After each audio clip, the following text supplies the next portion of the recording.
Good evening and welcome to the Whiskey Lovers Society with me, Gert Retief, and tonight we are looking at cheap whiskies. Now, not so long ago I did a short series, 3 parts on cheap whiskies, and one of the whiskies that I really enjoyed despite the very low price of 16, 18, 19 euros for the bottle was this famous grouse.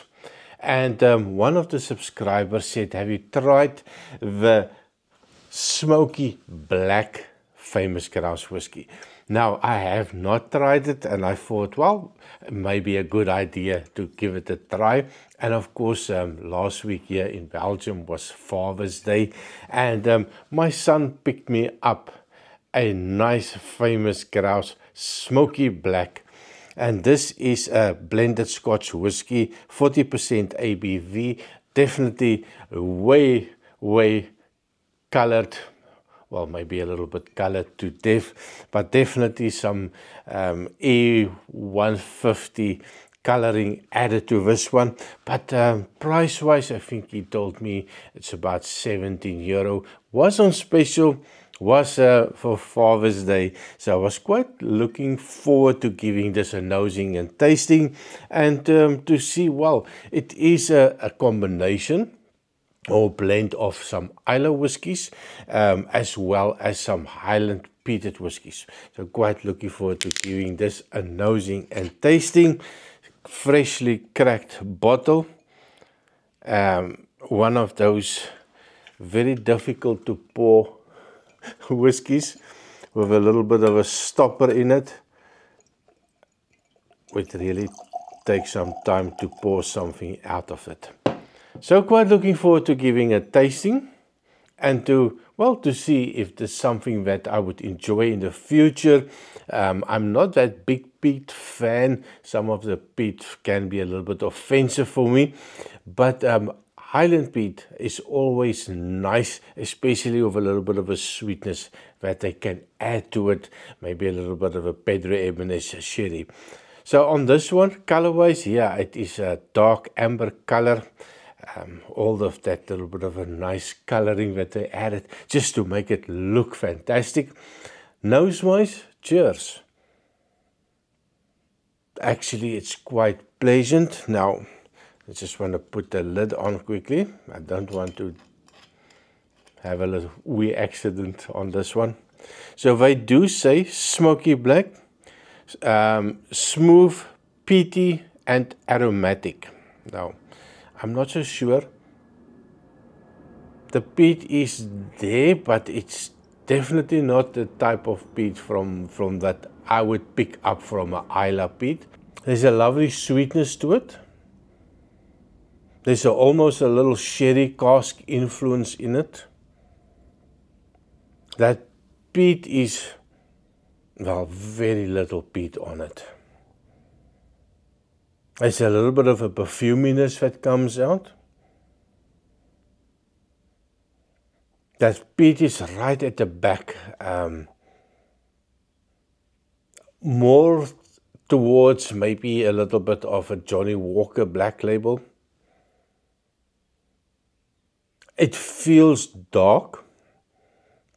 It feels like there's a big richness of the alcohol. There's a little chocolate note, dark chocolate note that comes out. There's a little bit of a rubbery note, a little bit of old car tire air. It's definitely there. It's almost like there could be a little Pedro Ximénez sherry cask in it, that I always get that little rubbery note from. A little bit of a prunes, a dried fruit note, a hint of a date note that comes out. A little bit of a dried peach that comes out. So pleasant. And the more I do go back, I get a little bit more of that peat, but a lovely, light, friendly peat note. Taste-wise,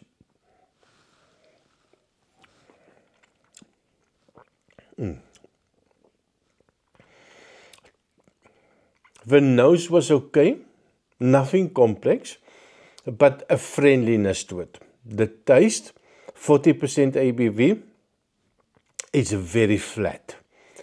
It's almost like it's too watered down. There's a light sweetness that comes out. Nose-wise, it promised a little bit more sweetness. Taste-wise, let me try again.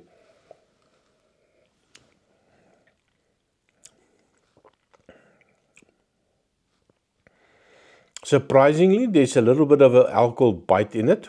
I did not expect that. The smoke is there, but there's a little bitter note that comes through that I did not expect. Age-wise, I have no idea how old this whiskey is. I can only presume it is, barely legal whiskey.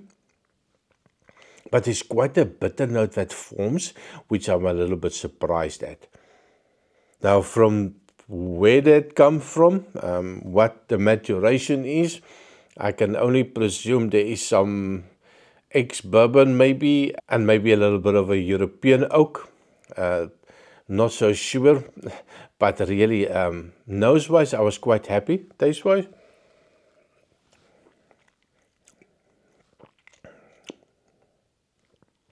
not really my cup of tea, unfortunately. It's just a strangeness that comes out.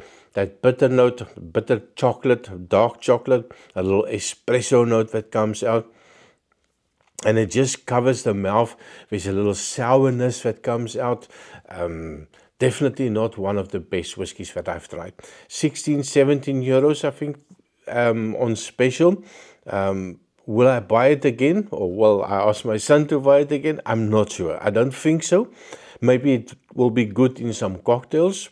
Definitely for me, it was not one of the best whiskies that I've tried.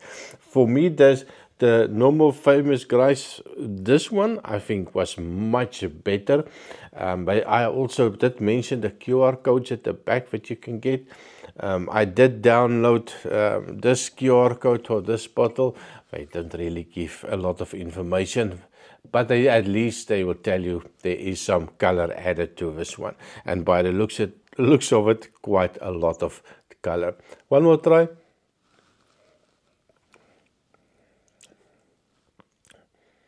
It does improve a little bit by the third sip, small sip.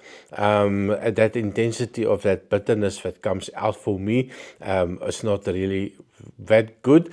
And the thinness of it, the fact that it's just such a low level, 40%, and it just feels overwatered.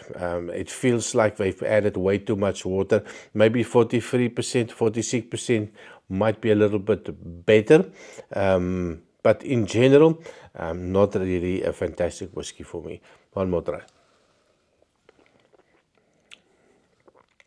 But I can assure you, if you do try it, you get to a pub in the middle of nowhere and this is on offer, give it a try. Let me know what you think.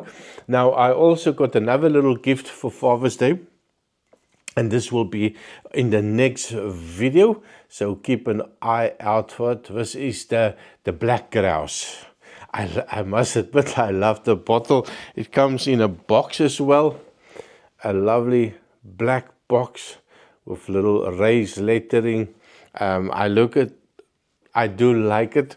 It is called the Alpha Edition, also 40% ABV, probably not natural color, but this one will be reviewed soon.